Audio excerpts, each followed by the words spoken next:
Assalamualaikum warahmatullahi wabarakatuh. Perkenalkan, nama saya Istami Nikma dengan NIM 190730001. Pada video kali ini, saya akan menjawab beberapa soal untuk memenuhi ujian akhir semester mata kuliah Pengelolaan Sumber Daya Pesisir dengan dosen pengampu Bapak Ilham Zulfahmi, MSI. Soal pertama, jelaskan mengapa pendekatan ekologis dan administratif penting dalam mengelola kawasan pesisir. Jika dilihat dari pendekatan ekologis, dapat dilihat seberapa besar manfaat sumber daya pesisir dalam menunjang kehidupan masyarakat yang ada di daerah pesisir tersebut. Dalam pengelolaan sumber daya dengan pendekatan administratif, bahwa pemerintah ikut serta dalam pengelolaan sumber daya tersebut. Contohnya seperti sumber daya pesisir dan laut sudah banyak diketahui oleh masyarakat, maka dalam hal ini pemerintah hanya berperan dalam mengatasi permasalahan melalui administratif dengan mengeluarkan undang-undang. Untuk soal yang kedua, kemiskinan masyarakat pesisir dipengaruhi oleh faktor budaya, struktural, dan faktor alam. Apa maksud dari ketiganya? Jika dilihat faktor budaya, masyarakat pesisir merupakan masyarakat yang masih kental akan adat istiadatnya.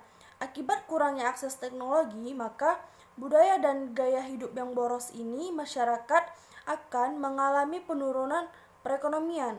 Nah, jika dilihat dari segi struktural, masyarakat pesisir ini memiliki cara yang berbeda dalam aspek pengetahuan, kepercayaan, dan struktur sosial, sehingga tidak memiliki banyak cara dalam mengatasi permasalahan yang kompleks seperti permasalahan kemiskinan.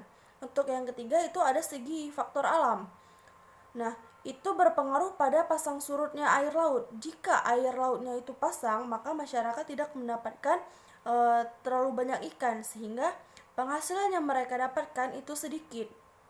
Soal yang ketiga, langkah-langkah efektif apa yang diperlukan dalam memberdayakan masyarakat pesisir? Nah, pertama itu menciptakan suasana yang potensi masyarakat untuk berkembang. Yang kedua, memperkuat potensi atau daya yang dimiliki masyarakat, serta menampung berbagai masukan dan menyediakan prasarana dan akses yang baik. Yang ketiga, melindungi yang lemah dan membela kepentingannya dalam proses pemberdayaan tersebut. Soal yang keempat, faktor apa saja yang perlu diperhatikan dalam ekowisata pesisir?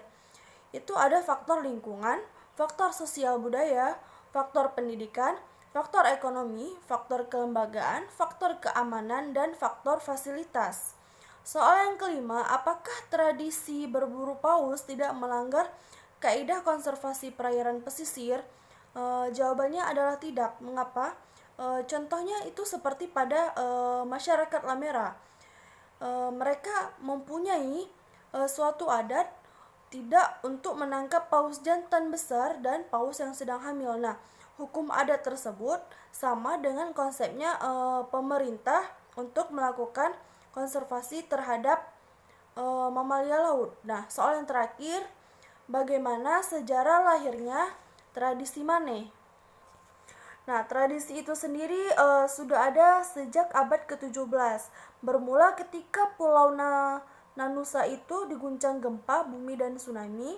Nah, dahsyatnya dari tsunami itu kemudian dapat memisahkan ketiga pulau yang sebelumnya saling berhimpitan, yaitu Pulau Karekaleang, Pulau Intata, dan Pulau Malo. Di antara ketiga pulau tersebut akhirnya terpisah akibat tsunami. Itu terdapat nyare atau perairan dangkal yang ketika air sedang surut dapat dilalui dengan hanya berjalan kaki. Karena dahsyatnya bencana tersebut, di samping berdampak pada terpisahnya kepulauan, itu juga dapat menimbulkan dampak psikologis, yaitu penduduk itu mengalami trauma untuk berlayar ke tengah laut dan untuk menangkap ikan. Akibatnya, penduduk itu kan kekurangan pangan. Karena memang nelayannya itu adalah salah satu profesi mereka pada saat itu.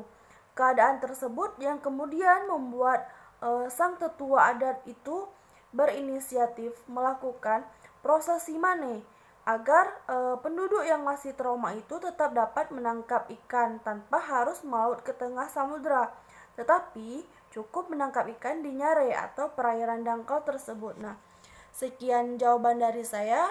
Lebih dan kurang saya mohon maaf, saya akhiri dengan wassalamualaikum warahmatullahi wabarakatuh.